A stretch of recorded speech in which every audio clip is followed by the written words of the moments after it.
नमस्कार, आप देख रहे हैं एनडीटीवी एक्सप्लेनर तह की बात। मैं हूं सुशील बहुगुणा। गर्मियों के दिनों में आग हादसों की आशंका बढ़ जाती है।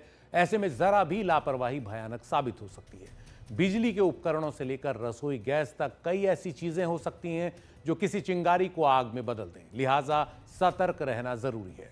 दिल्ली में आज हुआ एक आग हादसा यही सबक दे रहा है। दिल्ली के द्वारका में सुबह करीब 9:45 बजे एक बहुमंजिला इमारत की 8वीं और 9वीं मंजिल में आग लग गई। इस आग में 3 लोग फंस गए। 35 साल का एक व्यक्ति और उसके 2 बच्चे, जिनकी उम्र 10 और 12 साल थी। दर्दनाक बात यह है कि आग से बचने का जब इन तीनों को कोई रास्ता नहीं दिखा तो वो जान बचाने के लिए इमारत से नीचे कूद गए। यह भयानक वाकया कैमरे में भी कैद हो गया। तीनों की नीचे गिरते ही मौत हो गई। इस बहुमंजिला इमारत का नाम है शबद सोसाइटी, जो द्वारका के सेक्टर 13 में एमआरवी स्कूल के पास है। पीड़ित परिवार का इमारत की 8वीं और 9वीं मंजिल पर डुप्लेक्स फ्लैट था। आग डुप्लेक्स फ्लैट के ऊपरी मंजिल में लगी और कुछ ही देर में फैल गई, जिसमें परिवार के ये 3 लोग फंस गए। आदमी और उसके दोनों बच्चे आग से बचने के लिए बालकनी के किनारे खड़े हो गए। काफ़ी किनारे तक आए, लेकिन आग की लपटें फिर भी उनकी ओर आती रहीं। ऐसे में तीनों को कुछ नहीं सूझा तो वो बदहवास से एक के बाद एक नीचे कूद गए। अस्पताल में तीनों को मृत घोषित कर दिया गया। उनकी पत्नी और बड़े बेटे इस आग में बच गए और उन्हें भी अस्पताल में भर्ती कराया गया है। यह हादसा मंगलवार सुबह करीब 9:45 बजे हुआ। आग की खबर मिलते ही दमकल की कई गाड़ियों को मौके पर भेजा गया। करीब 1 घंटे की मशक्कत के बाद आग बुझाई जा सकी। इस दौरान निचली मंजिलों पर रह रहे लोग भी तुरंत बाहर निकल आए, नीचे उतर आए। ये वाकया कैसे हुआ, इस पर ज्यादा जानकारी दी एक स्थानीय व्यक्ति ने, जिनके सामने ये पूरा हादसा हुआ और जिन्होंने घायलों को अस्पताल पहुंचाया। बालकनी तक आग पहुंची है, तो वहाँ पे जब बंदे से नीर आ गया तो उन्हें दोनों बच्चों को लेकर वो जो उसकी विंडो है उस पर छज्जे पे गया बैठा है कि थोड़ा बच जाऊंगा मैं, लेकिन उस पर भी उसको वहाँ पे जो नहीं बच पाया बेचारा। वो उसने जब देखा कि आग पूरा उसके वन साइड उसको क्रॉस कर चुकी थी, पूरा बर्न हो चुका था पूरा। वो बर्न होने के बाद में जब उसको नीर आ गया तो उन्हें दोनों बच्चों को, बेटी को और बेटे को, दोनों को उन्हें अपने लिया है, फिर ऊपर से उन्हें जंप कर रही है। फायर सिस्टम काम नहीं कर रहे। ये तो मैं नहीं बता पाऊंगा ना, ये तो जो सोसाइटी के मेंटेनेंस के लोग हैं वो बता पाएंगे। कितने साल से रह रहे हैं आप? काफ़ी टाइम हो गया मुझे यहाँ पे, लेकिन मैं ज़्यादा कुछ नहीं बता पाऊंगा।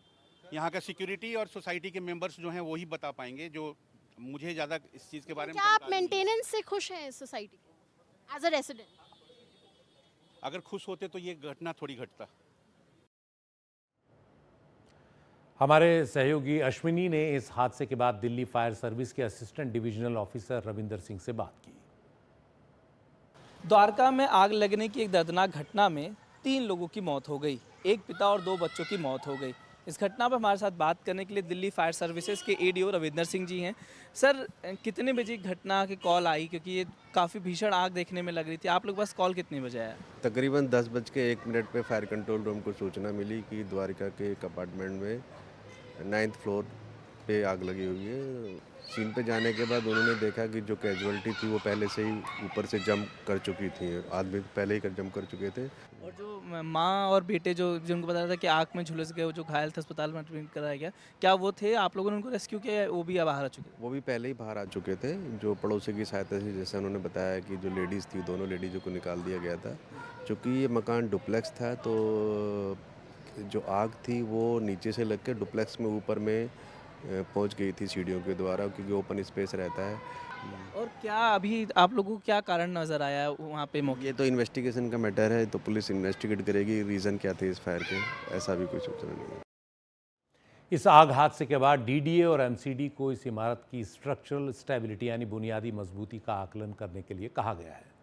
देश में आग हादसों की अगर बात करें तो नेशनल क्राइम रिकॉर्ड ब्यूरो की 2022 की रिपोर्ट के मुताबिक 1996 से 2022 तक आप अगर देखेंगे तो आग हादसे कम हुए। 1999 में कुछ चढ़े थे, फिर उसके बाद चढ़ते रहे, लेकिन फिर बाद में घटे। 1999 में सबसे ज़्यादा 27,976 रहे।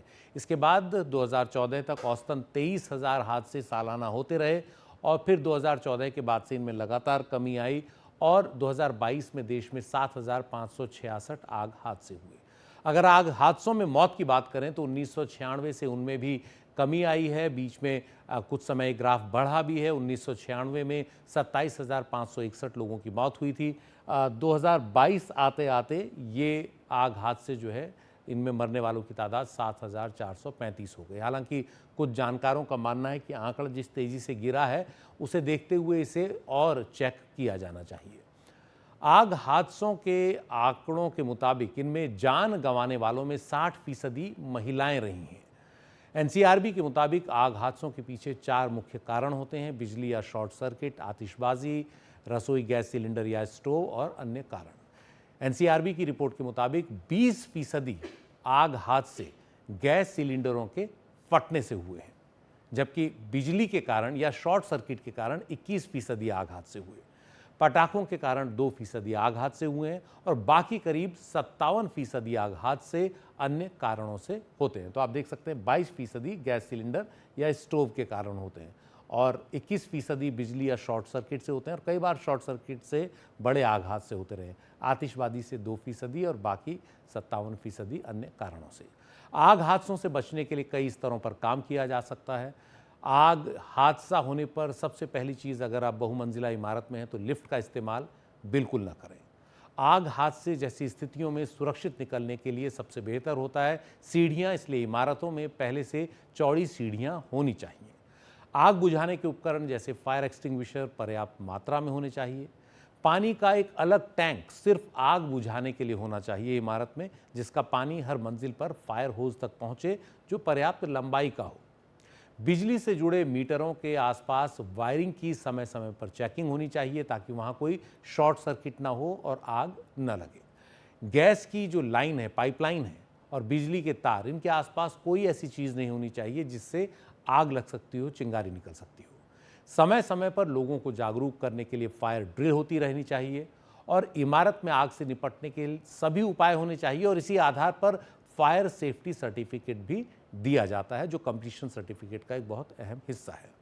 ऐसे ही उपाय घर के अंदर भी किए जा सकते हैं। वैसे ये बताना ज़रूरी है कि आग हादसों में 50 से 70% लोगों की मौत धुएं से दम घुटने से होती है, यानी झुलसने से नहीं, धुएं से दम घुटने से। लोग बाहर ही नहीं निकल पाते क्योंकि कमरे धुएं से भर जाते हैं और लोगों का दम घुट जाता है। इसीलिए दिल्ली में आग के इस मामले में 3 लोग बालकनी की तरफ निकल आए, जो हमने आपको मामला बताया। और एक तरीका ऐसे मामलों में काफ़ी कारगर हो सकता है अगर धुआं भर जाए और आग लगने पर आप निकलने की कोशिश करें। जैसे कोई आग हादसा हो जाए तो सबसे पहले एक काम जो करना चाहिए वो कि बिजली की मेन लाइन को आप काट दें, और अगर मेन लाइन ऑन हो तो पानी बिल्कुल न डालें, पहले बिजली की मेन लाइन ऑफ होनी चाहिए। और अगर हो सके तो तुरंत किसी मोटे कपड़े या कंबल को गीला कर अपने चारों ओर लपेट लें और उसके बाद तुरंत ज़मीन पर बैठ जाएं या लेट जाएं। आग हादसे के वक्त धुएं से तुरंत दम घुटने लगता है और आदमी बेहोश हो सकता है क्योंकि धुआं ऊपर की ओर उठता है। ऐसे में कोशिश करें कि लेटे लेटे ही कोहनियों के बल बाहर की ओर निकलें ताकि आपकी सांसों में धुआं कम से कम जाए, आपका दम न घुटे और आप सुरक्षित बाहर निकल जाएं। ये बहुत ही कारगर उपाय है और कई मामलों में काम आ सकता है क्योंकि लगभग 50 से 70% जो मौत हैं वो धुएं से दम घुटने से होती हैं। तो इस बड़ी खबर पर अभी इतना ही, और अब चलते हैं एक और बड़ी खबर पर जो अमेरिका से सामने आई। एक वीडियो कल से सोशल मीडिया पर काफ़ी वायरल है जो ये बता रहा है कि उच्च शिक्षा के लिए अमेरिका विदेशी छात्रों का ड्रीमलैंड शायद नहीं रह गया है। खासतौर पर डोनाल्ड ट्रंप के सत्ता में आने के बाद वहाँ के विश्वविद्यालयों में विदेशी छात्रों के साथ जो सलूक हो रहा है, ट्रंप प्रशासन जैसी नीतियाँ बना रहा है, उन सब पर ये सवाल उठ रहे हैं। तो तस्वीर हम आपको दिखा रहे हैं अमेरिका के नेवार्क एयरपोर्ट की, जहां एक भारतीय छात्र, एक भारतीय युवा को अमेरिका के 4 पुलिसकर्मियों ने इस तरह हथकड़ी से बांधकर जमीन पर लिटा दिया। 2 पुलिसकर्मियों ने इस बच्चे की पीठ पर अपने घुटने रख दिए। ये बच्चा रोता रहा, चिल्लाता रहा, लेकिन उन पर कोई फर्क नहीं पड़ा। ये एक छात्र था, एक NRI कुणाल जैन वहीं पर थे। उन्होंने ये वीडियो खींचा और सोशल मीडिया पर डाल दिया। कहा कि पिछली रात मैंने एक युवा भारतीय छात्र को नेवार्क एयरपोर्ट से डिपोर्ट करते हुए देखा। उसके हाथ बंधे हुए थे, वो रो रहा था और उसके साथ अपराधियों जैसा व्यवहार किया जा रहा था। वो अपने सपनों के लिए यहाँ आया था, न कि नुकसान पहुँचाने के लिए। एक NRI के तौर पर मैंने खुद को टूटा हुआ और असहाय महसूस किया। ये मानवीय त्रासदी है। कुणाल जैन ने सोशल मीडिया X पर यह वीडियो साझा किया और अमेरिका में भारतीय दूतावास को भी टैग किया। ये वीडियो जैसे ही सोशल मीडिया पर पहुंचा, तुरंत लोगों की नाराजगी ऑनलाइन सामने आने लगी। कई लोगों ने छात्र के साथ ऐसे सलूक की सख्त निंदा की। कई लोगों ने यह तक कहा कि छात्रों की पढ़ाई के लिए अमेरिका अब आपका ड्रीमलैंड नहीं रह गया है, आपके लिए नर्क बन गया है। कई लोगों ने भारतीय छात्रों से कहा कि वो अपनी योजनाओं पर फिर से विचार करें। वहां की वास्तविकता बदल गई है। हिंसा, नस्लीय भेदभाव, झगड़े बढ़ रहे हैं और संस्थानों को खत्म किया जा रहा है। इस वीडियो के सामने आने के बाद न्यूयॉर्क में भारतीय कॉन्सुलेट ने एक बयान जारी किया। कहा कि हमने कई सोशल मीडिया पोस्ट देखी हैं जिनमें दावा किया गया है कि एक भारतीय को नेवार्क लिबर्टी इंटरनेशनल एयरपोर्ट पर परेशानी सामने आ रही है। हम इस सिलसिले में स्थानीय अधिकारियों के संपर्क में हैं। इस बीच भारत में इस घटना को लेकर काफी नाराजगी दिख रही है। मुख्य विपक्षी दल कांग्रेस ने भी ये मुद्दा उठाया। It's an extremely important matter. It's a matter that concerns each one of us. What you saw in this video is an Indian student who has gone to America with dreams, with aspirations. It's all right, we played the video. With dreams and with aspirations, and the reality is that he is being treated like a hardened criminal. He is being handcuffed. He is being beaten up. He is being deported for what? Because he went to America with some dreams in his eyes. And this is not happening to the first student. This has happened to multiple students. Where on some context or the other, they are being manhandled, they are being booted out, and they are being deported out of America. इस बीच इस घटना पर America की ओर से कुछ नहीं कहा गया, बल्कि आज भारत में अमेरिका के दूतावास ने अमेरिका जा रहे भारतीयों के लिए एक सख्त एडवाइजरी जारी की। इसमें कहा गया कि अमेरिका वैध यात्रियों का स्वागत करता रहेगा, लेकिन अमेरिका जाना अधिकार नहीं है। हम अवैध प्रवेश, वीजा के दुरुपयोग और अमेरिकी कानून के उल्लंघन को सहन नहीं करेंगे। एक भारतीय छात्र के साथ बदसलूकी का ये वीडियो तब सामने आया है जब ट्रंप प्रशासन ने अवैध आप्रवासियों पर सख्ती की हुई है और अवैध तौर पर रह रहे लोगों को वापस उनके देश भेजा जा रहा है। यही नहीं, अमेरिका के विश्वविद्यालयों में पढ़ रहे विदेशी छात्रों पर भी सख्ती की जा रही है और कई को बिना नोटिस दिए उनके वीज़ा रद्द भी किए जा रहे हैं। इसके लिए फिलिस्तीन समर्थक किसी को बताया जाता है, किसी को उन प्रदर्शनों में हिस्सा लेने के बहाने पर सख्ती कर दी जाती है, ट्रैफिक के उल्लंघन को भी एक बहाना बना दिया जाता है। तो ये तमाम चीज़ें हैं जिससे भारतीय छात्र और अन्य विदेशी छात्र भी अमेरिका में काफ़ी सहमे हुए हैं। इस पूरे मसले पर हमारे साथ बात करने के लिए कुणाल जैन हैं, जिन्होंने ये वीडियो शूट किया। उनसे हम सवाल पूछते हैं कि कुणाल साहब, आपने एयरपोर्ट पर जिस छात्र को देखा उसे पुलिस ने एक अपराधी की तरह क्यों पकड़ा हुआ था? छात्र क्या बोल रहा था? अगर विस्तार से बताएं कि आपने क्या देखा। जो छात्र था, एक तो पता नहीं वो छात्र था कि ट्रैवलर था, है ना? मुझे ये कंफर्म नहीं है, लेकिन उसकी शक्ल सूरत से लग रहा था कि वो छात्र है। दूसरा, वो ये बोल रहा था बार-बार कि मैं पागल नहीं हूँ, मैं पागल नहीं हूँ, ये लोग मुझे पागल साबित कर रहे हैं। वो ये 2 चीज़ें बार-बार बोल रहा था। अब उससे ये क्वेश्चन सवाल ये आता है कि अगर वो मान लो सुबह एयरलाइन से आया होगा और उसके पास में लीगल वीज़ा तो होना ही चाहिए, अदरवाइज़ उसको टिकट मिलता कैसे दिल्ली से या जहाँ से भी वो बैठा। वो चूँकि फ्लाइट दिल्ली जा रही थी, तो नॉर्मली वहाँ पे क्या करते हैं, पोर्ट ऑफ एंट्री में जो लोग होते हैं, इमिग्रेशन वाले, जिस फ्लाइट में आप आते हो उसी फ्लाइट में वो वापस भेज देते हैं आपको।